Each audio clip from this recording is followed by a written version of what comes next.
संविधान के स्रोत की अगर बात करें तो संविधान निर्माताओं द्वारा 60 संविधान को पढ़ा गया और जिसमें आपको ध्यान रखना केवल 10 संविधानों को चुना गया। सबसे बड़ा संवैधानिक जो स्रोत है भारतीय संविधान में जो शामिल किया गया था वो था भारत शासन अधिनियम 1935। तो इसमें आपको क्या ध्यान रखना है, इसमें ध्यान रखना है लगभग 250 अनुच्छेद संविधान में भारत शासन अधिनियम 1935 के द्वारा शामिल किए गए हैं। वहीं ध्यान रखना केसी व्हीलर ने भारतीय संविधान को अर्ध संघीय कहा है, क्वासी फेडरल कहा था। भारत शासन अधिनियम 1935 की अगर बात करें तो इसमें आपको क्या ध्यान रखना है, इसमें ध्यान रखना है वर्ष 1935 में लागू होता है। संघ लोक सेवा आयोग, क्या ध्यान रखना है आपको, संघ लोक सेवा जो आयोग है, संघ लोक सेवा आयोग जो है, ठीक है, उसका जो स्रोत है वो भी का क्या है, भारत शासन अधिनियम है।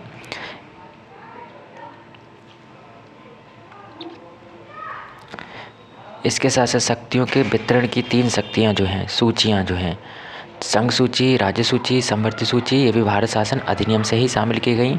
लेकिन जो समवर्ती सूची है ये आपको ध्यान रखना है, ये ऑस्ट्रेलिया के जो संविधान है वहाँ से, ठीक है, प्रेरित है, ये आपको ध्यान रखना है।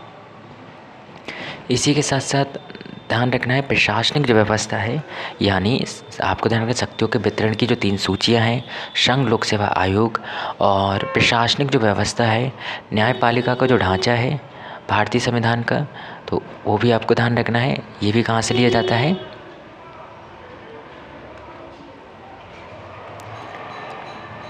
का जो ढांचा है ये आपको ध्यान रखना है। तो न्यायपालिका का जो ढांचा है, सुप्रीम कोर्ट सबसे ऊंचे, फिर हाई कोर्ट, फिर आपको ध्यान रखना है, ठीक है, यानी अधीनस्थ जो न्यायालय होते हैं उनको रखा गया था। तो ये भी जो ढांचा है ये भी प्रशासनिक व्यवस्था के अंतर्गत आता है, न्यायपालिका का ढांचा। ये सब कहाँ से लिया गया है, 1935 के अंतर्गत लिया गया है। इसी के साथ साथ आपको ध्यान रखना है, इसी के साथ साथ आपको दूसरी चीज़ क्या ध्यान रखनी है, देखिएगा, दूसरी चीज़ ध्यान रखनी है कि जो राज्यपाल का पद है,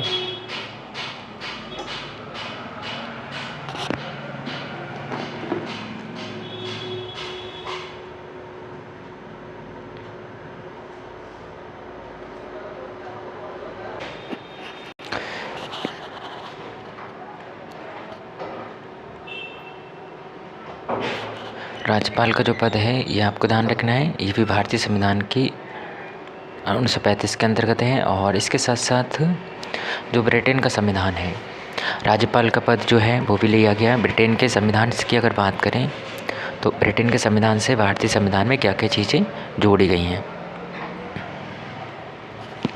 तो ब्रिटेन के संविधान से आपको ध्यान रखना है एकल नागरिकता भारतीय संविधान में जोड़ी गई है, और संसदीय व्यवस्था और द्विसदनीय व्यवस्था, ये सब कहाँ से है, ब्रिटेन के संविधान से प्रेरणा ली गई है। और आपको ध्यान रखना है, यानी आपको ध्यान रखना है जो संसद है, जैसे कि लोकसभा, राज्यसभा, विधानमंडल, विधानसभा, विधान परिषद, ये सब कहाँ कैसी होती हैं, द्विसदनीय व्यवस्थाएँ, ये आपको ध्यान रखना है।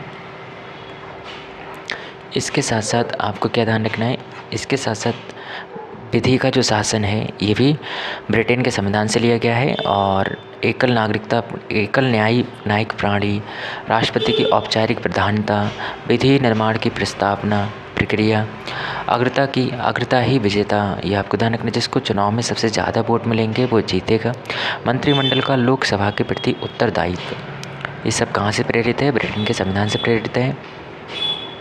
आयरलैंड के संविधान से आपको ध्यान रखना राज्य के नीति निर्देशक तत्व, राज्यसभा में 12 सदस्यों का मनोनयन जो राष्ट्रपति के द्वारा किया जाता है, ये भी आयरलैंड के संविधान से प्रेरित है। इसके साथ साथ आपको ध्यान रखना है ये जो 12 सदस्य होते हैं ये आपको ध्यान रखना है कला, विज्ञान, सामाजिक सेवा और साहित्य आदि से जुड़े होने चाहिए। राष्ट्रपति का जो निर्वाचक मंडल है उसकी भी प्रेरणा आयरलैंड के संविधान से ली गई है, और उसकी जो पद्धति है जिसका उल्लेख आर्टिकल 55 में किया गया है, तो ये भी आपको ध्यान रखना है, ये भी कहाँ से प्रेरणा ली गई है, आयरलैंड के संविधान से ली गई है।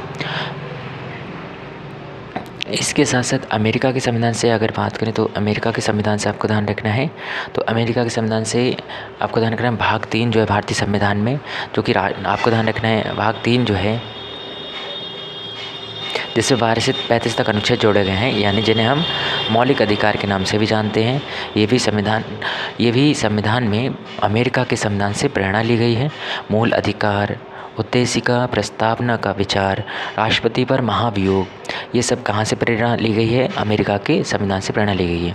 राष्ट्रपति को पद से हटाने के लिए जो प्रस्ताव लाया जाता है, जिसे महाभियोग कहते हैं, ये आपको ध्यान रखना है।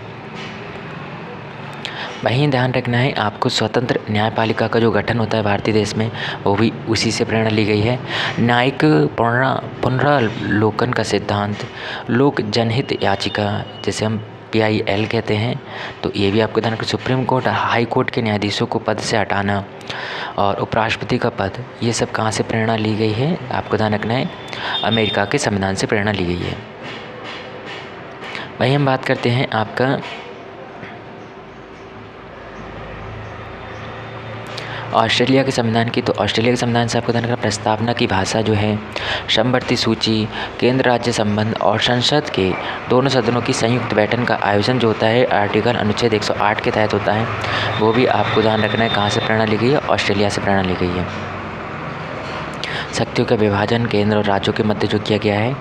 और कनाडा की अगर बात करें तो आपको ध्यान रखना है कनाडा से संघात्मक व्यवस्था ली गई। भारतीय देश में संघीय शासन प्रणाली, सशक्त केंद्र, अवशिष्ट शक्तियों का सिद्धांत, और जिसमें आर्टिकल 248 में इसका जिक्र है। वहीं आपको ध्यान रखना है राज्यों में राज्यपाल की केंद्र की सिफारिश पर राष्ट्रपति द्वारा नियुक्ति, और इसके साथ साथ ध्यान रखना है आपको जापान के संविधान से। तो जापान के संविधान से हमने क्या लिया है? जापान के संविधान से आपको ध्यान रखना है तो अनुच्छेद 21, जिसमें आपको ध्यान रखना है वर्णित द्वारा यानी विधि द्वारा स्थापित प्रक्रिया।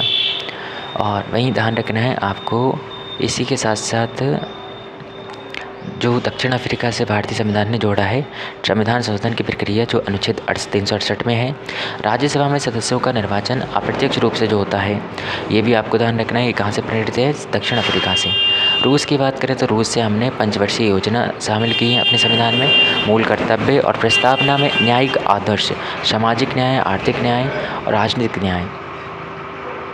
वहीं आपको ध्यान रखना है, बात करते हैं हम आपके